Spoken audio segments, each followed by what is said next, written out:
here.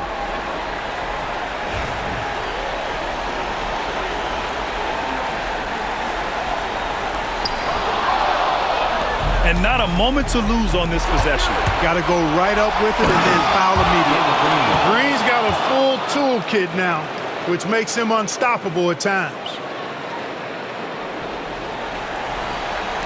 And now we've got an intentional foul.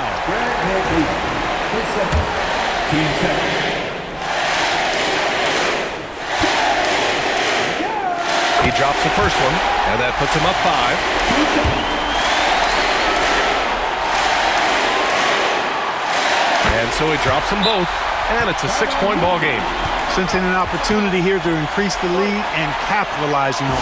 And Ime Udoka has called timeout. He was quite emphatic, demanding the timeout, clearly wanting to address strategy with his team.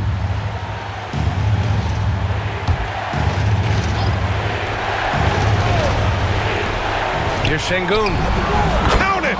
What a beautiful shot! Brings him within 3.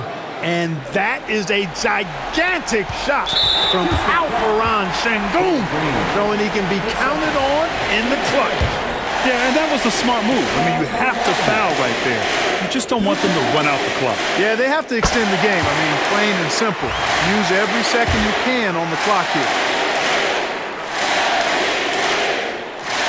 And he cannot convert on the second. That misses. Houston calls timeout. We've got 22 seconds left to play in overtime. Given the situation here, what sort of strategy needs to be top of mind? And no doubt, they've got to get a quick bucket here. Yeah, and they need it hiccup fast. I mean, they'll be drawing up a quick hitter in the huddle here, no doubt. Brooks outside. 4-3, and it's good. Oh, what a sensational bucket. That brings them within 1. And they foul intentionally. That's what they have to do at this point. Yeah, and there's no question they have to foul. Now, I'm sure they would have preferred to avoid it. They didn't really have another option. I mean, I thought they did a nice job getting it in his hands and making sure he was the guy who'd go to the line. And he hits both free throws here, and it's a 3-point game. Question is, now can they protect the 3-point lead he's given them? And the call will be against Fred VanVleet. That'll get him his 4th foul of the game. And great job to establish position and square up. Excellent example of toughness and physicality on defense. Got his nose right in the middle of things and made a play. They're going to turn it over. They couldn't get it inbounds in time.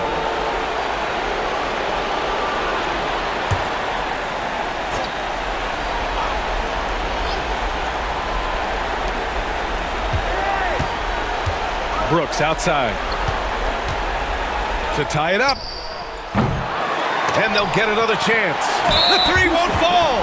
And an intentional foul there stops the clock.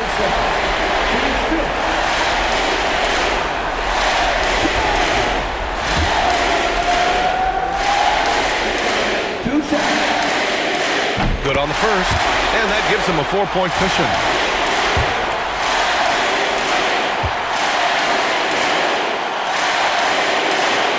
So he goes 2 for 2 at the line, and it's a 5-point game. Good composure from the line there. Those shots sealed. And that one drops. So it's a narrow victory for the Hawks, pulling it out for the W. It was touch and go there for a while, but in overtime, they caught a second win. They really did, and it was wild. Everything it took just to get to the extra period, and then their surge at the end. Whew. All right, Allie's ready to go. She's courtside. Hey, Allie.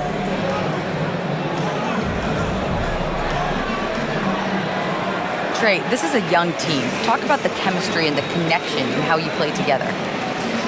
I mean, you're around us outside of the locker room. You can tell why we support each other so well, and the energy we have for each other on the court. I mean, you can tell the reason why we do that. And I mean, I love this group. The connection is there on and off the court. Guys? Thanks, Allie. Great interview once again. And that about wraps it up. For Grant Hill, Allie LaForce, and Clark Kellogg, this is Brian Anderson thanking you all for tuning in tonight. And let's leave you with our player of the game, Bogdan Bogdanović.